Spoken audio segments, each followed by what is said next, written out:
And I think what we might do is get some introductions from our panelists here today. So Daan and Nora. So maybe we could start with Daan. You're first on my screen here. So would you like to introduce yourself?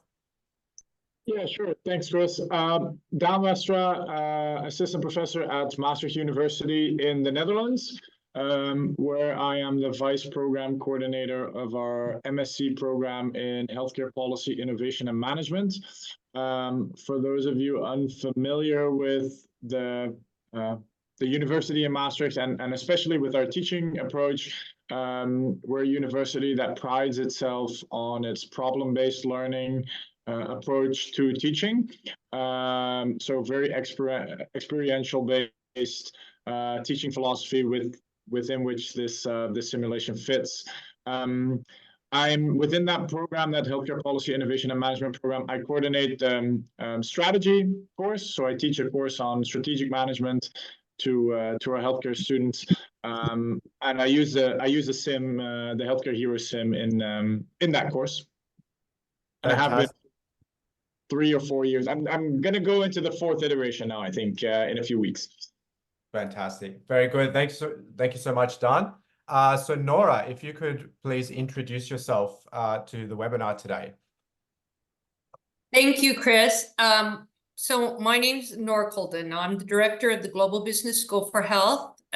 We're the first business school totally dedicated to health and healthcare, and we're at UCL.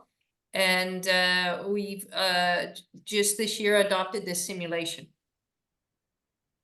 Fantastic. Thank you very much. So I think what we'll do now, just still while we're waiting for Jeremy to come back in, is we'll just kick off with a couple of questions for our panelists. So the first question we have today is, how did you become interested in experiential learning in healthcare management education? So maybe if we go back to Daan to kick us off. Big question. So, like I said, the philosophy towards teaching here in Maastricht has always been very problem-based, very experiential.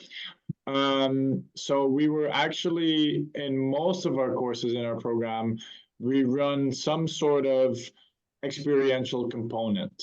So it's kind of in our teaching DNA, if you will. And then specifically for the strategy course that I teach, I was having a bit of difficulty in being able to do that at scale. So we had some projects where students did sort of a kind of a strategy consulting assignment as their experiential kind of component of the course. But especially during when COVID hit, it became increasingly difficult to find organizations that were able to accommodate the students and help them with it and guide them and kind of coordinate those types of projects. And our program was getting larger by the year. So we were growing about 10 to 15 students each year. We're at somewhere between 120 and 150 now every year. So it was getting increasingly difficult to find projects for that number of students. Which is what led me essentially to the sim as a form of experiential learning that I could scale very well, plus that I could deliver in an online remote setting with my students during the COVID pandemic. Fantastic. Thank you very much for that. And Nora, so how did you become interested in experiential learning in healthcare management education? So I've always been a real believer in experiential learning and high impact activities for taking students from theory to practice. And our master's programs are particularly designed to help give students professional skills and move into the healthcare setting and workforce. So we've got a number of master's programs, but they're very connected. They allow students with business backgrounds to pivot into healthcare and take health professionals and give them those management leadership skills so they can often, those with clinical backgrounds can move into management roles. what we found was that particularly students that come straight off a bachelor's degree into a master's program often lack those kind of applied experiences that are so integral for helping them understand the material. So we look at numerous ways. Of course, this is just one example, is using simulations, but simulations is a really cost-effective and important way of giving students that kind of high impact experience. Fantastic. Thank you very much, Nora. And sorry, everybody, I forgot to mention before, if you have any questions that come up while our panelists are speaking or throughout this conversation today, we will be doing a live Q&A session at the end. So feel free to drop any questions you might have into the chat, and then we'll address them all at the end of our webinar today. Very good. So if we go on to our next question now, why did you decide to incorporate business simulation games into your program, Daan? I think you touched on that a little bit before. You're talking about growing demand throughout COVID, but maybe if there's anything you'd like to add to that point, I'm sure we'd be very interested to hear that. Yeah, I think I would like to second Nora's point in the sense that our program, it's an MSc program, master level program, but most of our students are kind of directly from that's the majority of our population, right? The students that come directly from the bachelor program. And like Nora said, they have sometimes difficulty in kind of applying the more theoretical concepts that we teach them into practical applications. And especially with something like strategy, it's typically quite abstract for them. Like they know it's there, and especially if they've done some sort of interactions with any type of organizations, you know, they know they have a mission and a vision and all that, but really what it means and how you do strategy, that's very intangible for them, and it's very hard to grasp. So I was looking for a setup that would allow me to have them actually experience that. How can you experience strategy and strategic management, right? Well, the main way of doing that is actually doing it. But you know, getting 100 students to shadow, you know, a top executive of the healthcare organizations here in the region is going to be a logistical nightmare. So the main thing was really, like Nora said, trying to get them to experience what we're teaching them, rather than just telling them, oh, this is, you know, how you do some sort of competitive analysis or whatever. Really having them do it. And that's also, I think, where it shows whether we've taught them well and whether they really grasp what we're teaching them. So that's I think the main reason for me in why I've worked with the sim and why I've kept working with the sim, because the students absolutely love it. Fantastic. Very good. And Nora, how about you? Why did you decide to incorporate business simulation games into your programs?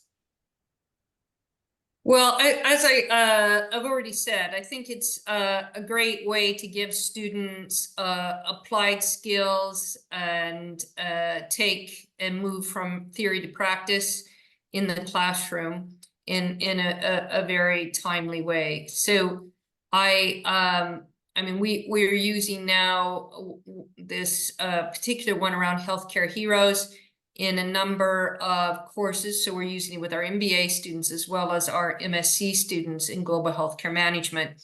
And what I like about it is it allows them to operationalize their strategy. And I think if we think about why strategy fails in so many organizations, it's because of the inability to operationalize strategy. It also allows them to see the relationships between the kind of strategic decisions that they make and then how they translate into monetary decisions for driving the success of the organization. And again, I think strategy can often feel very abstract to students. And so understanding how that then translates into the priorities that you make in terms of the budgetary decisions. And of course, in this particular game, you know, things like, infection control and beds and, staff and the type of staffing decisions. All of that is very important, and it gives students confidence in what they're learning. So I particularly like that ability of using this as an applied strategy tool.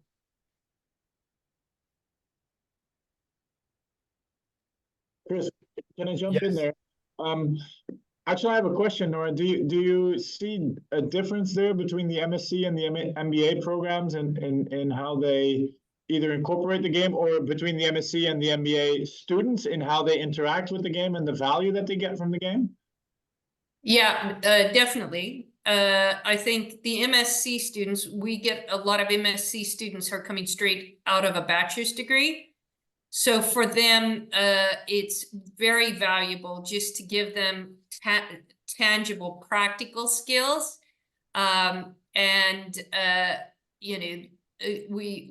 We actually don't mark them on the performance in the game. We mark them in terms of their reflections on how they performed in the game. And I think that's also very important, kind of focusing on lessons learned.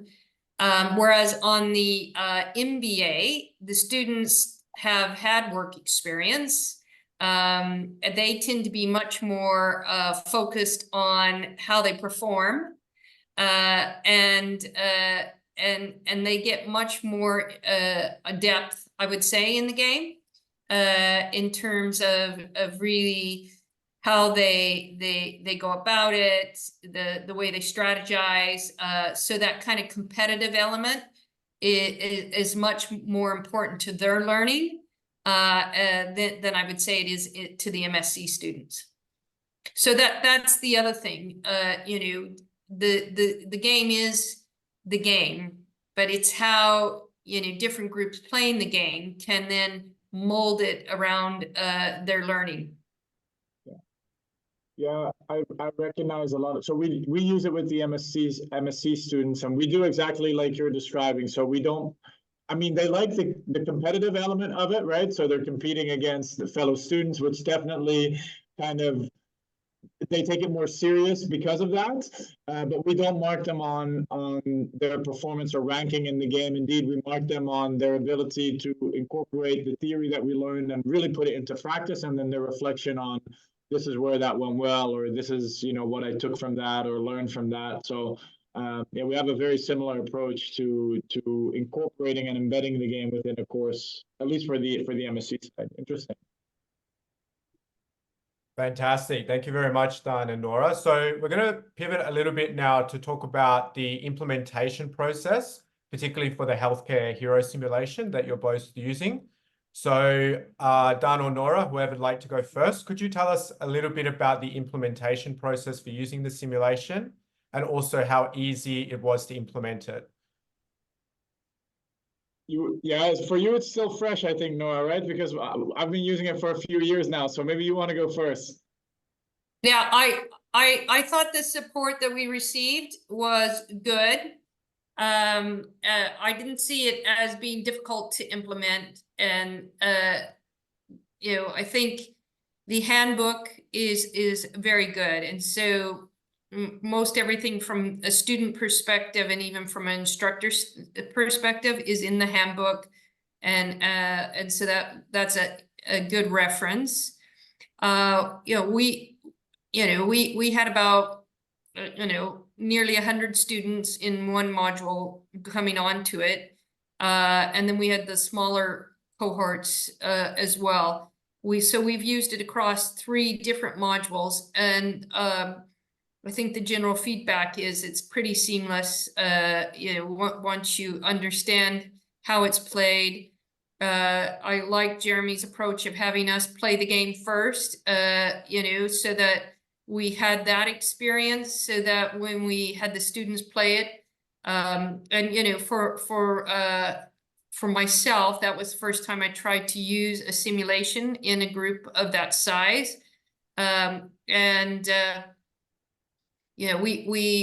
We randomly put the students into the groups. And so one of the best learnings that I found was actually, and the students reflected on this, so I just saw that question in the chat, was, you know, the forming, kind of storming sort of approach around the learning. And then also the ability that after, you know, the first 4 quarters, they could change their strategy. It is some of the wisdom. So I just think even the way, you know, different events can change and scenarios can be changed. It's really was not an administrative burden in any sense of the word.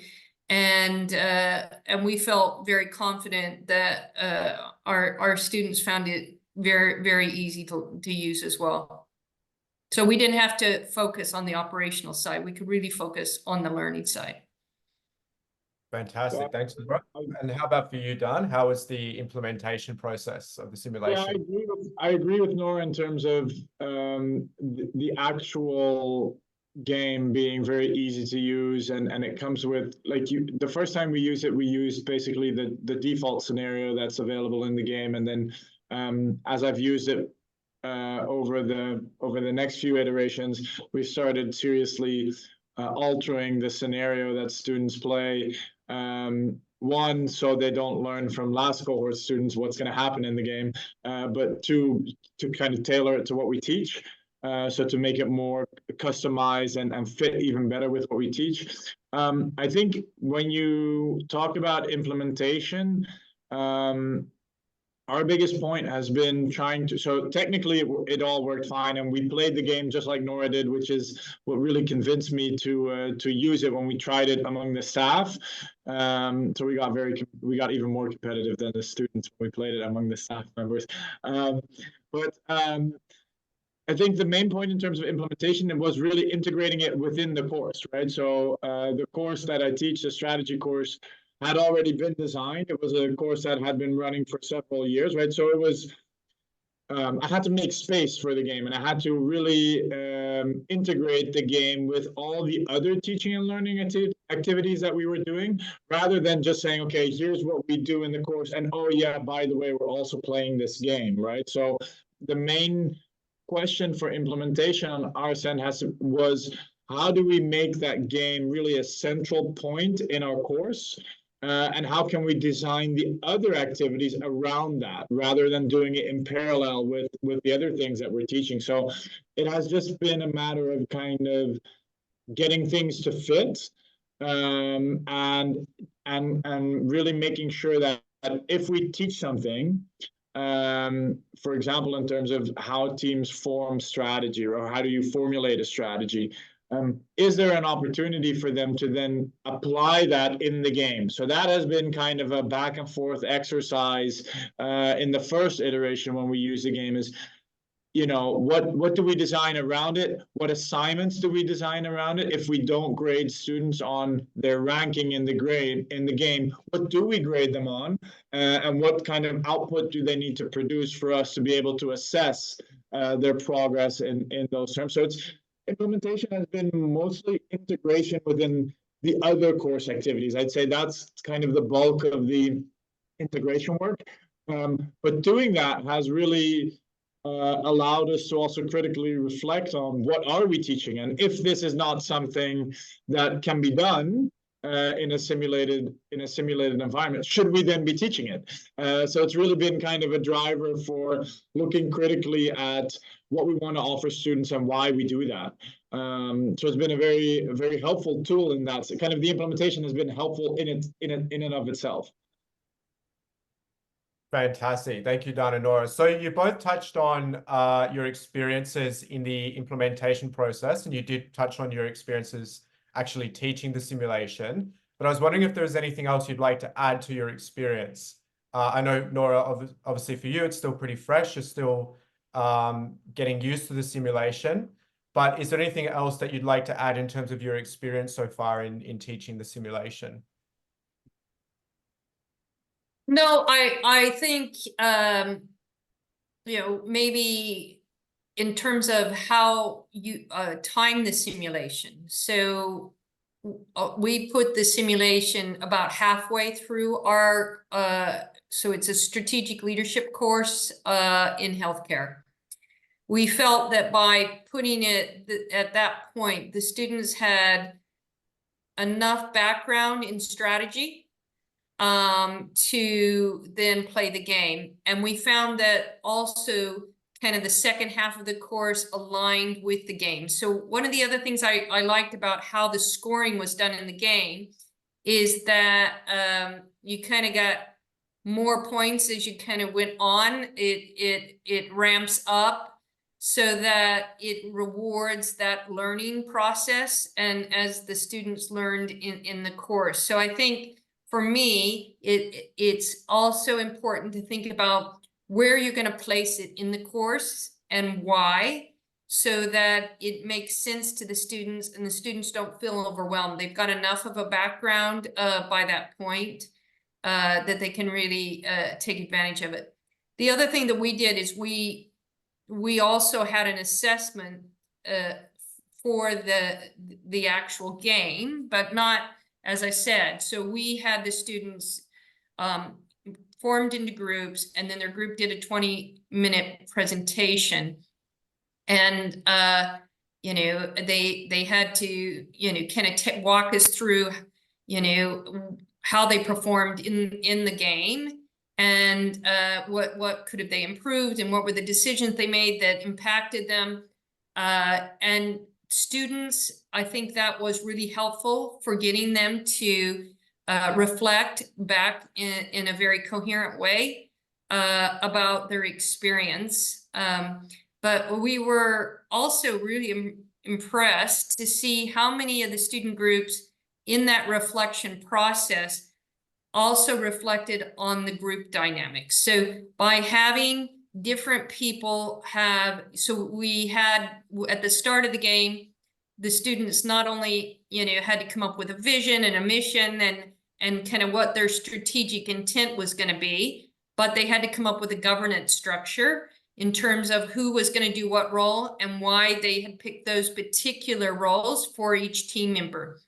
And that came out very strongly then in their presentations, you know, what it was like and how they worked together and the different roles that people played within the group. So I think that's something also that's really important in terms of the learning, not just in terms of the actual strategy, but the kind of governance structure that they put in place and how that worked and the kind of dynamics around that.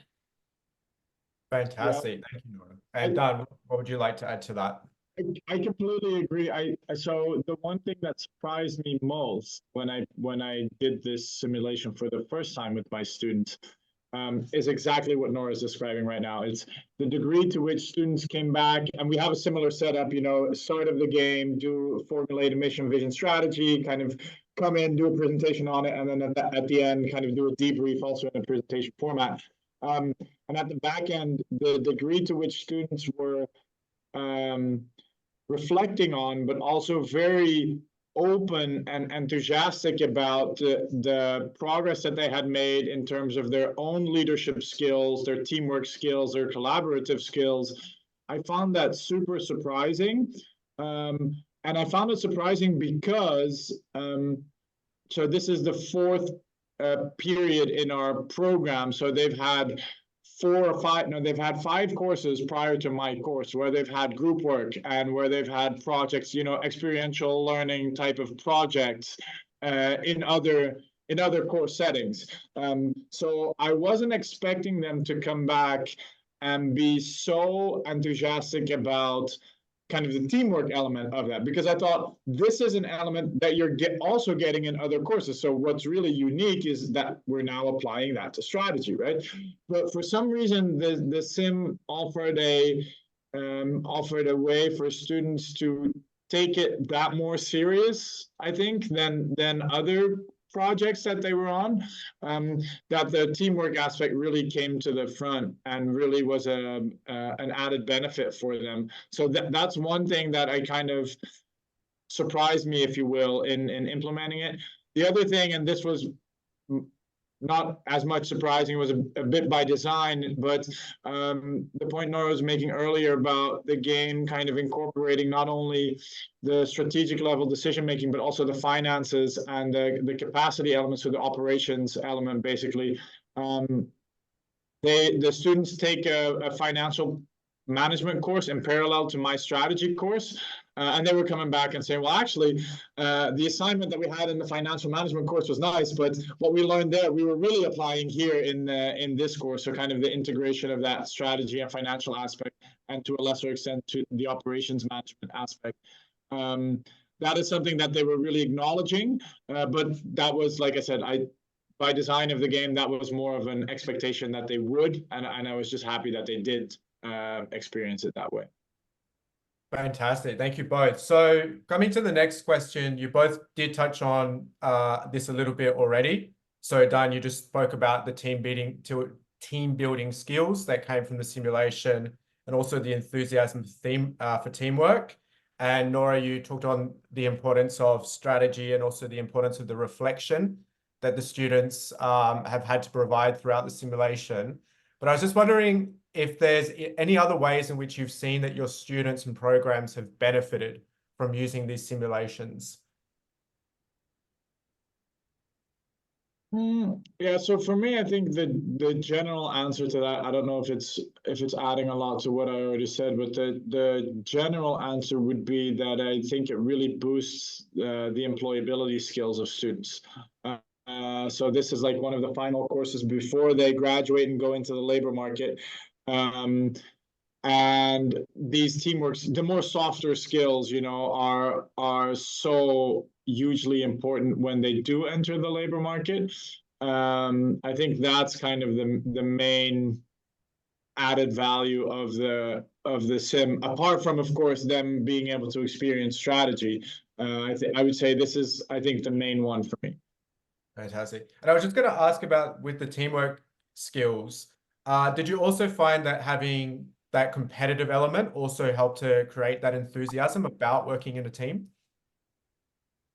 Yeah, for my students, it does. So I have the students that come straight from the bachelor program, so typically early 20s, and I've had groups even who played it, and students who were on opposing teams, but they lived together in the same apartment building or in the same house somewhere.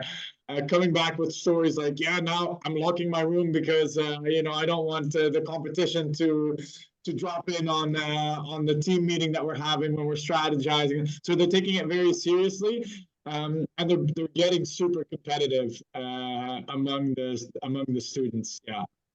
Fantastic. Very good. Thanks, Daan. And Nora, did you have anything to add to that? No, I think, you know, having the competition is good, and it does encourage the students. Of course, we had some of our master students ask, after the ones that had done well, if they could be put up against the MBA students, just to see how they would fare against the MBAs. So definitely, you know, I think they're conscious of that. But the other thing I thought was really helpful is, you know, one of the things, and going back to just kind of teamwork, if I could just say, is, you know, healthcare is a very complex adaptive system. And you can say that to students, and you can talk about intended and unintended consequences of decisions that are made in hospitals. But there's nothing like playing this game, I think, that really helped suss that out. And so we had some students, you know, where teams had not performed as well. And we tried to be, as I said, look at that as learning. And some of the learning would be that, yes, some of us were too focused on, say, revenue generation, and then, you know, or, you know, I was really surprised. Some of the students, you know, took it very personal if they're that they might have adversely impacted their team. So when they were presenting, they would apologize and say, "Look, I'm the one who, didn't buy enough beds, or, I made this decision. So I think understanding the complexity and how particularly healthcare or hospitals, infection rates was, net working capital was something that came up quite a bit. And seeing those things and understanding the interdependencies of the decision-making process, in terms of the outcomes of the organization, I think that's really important learning.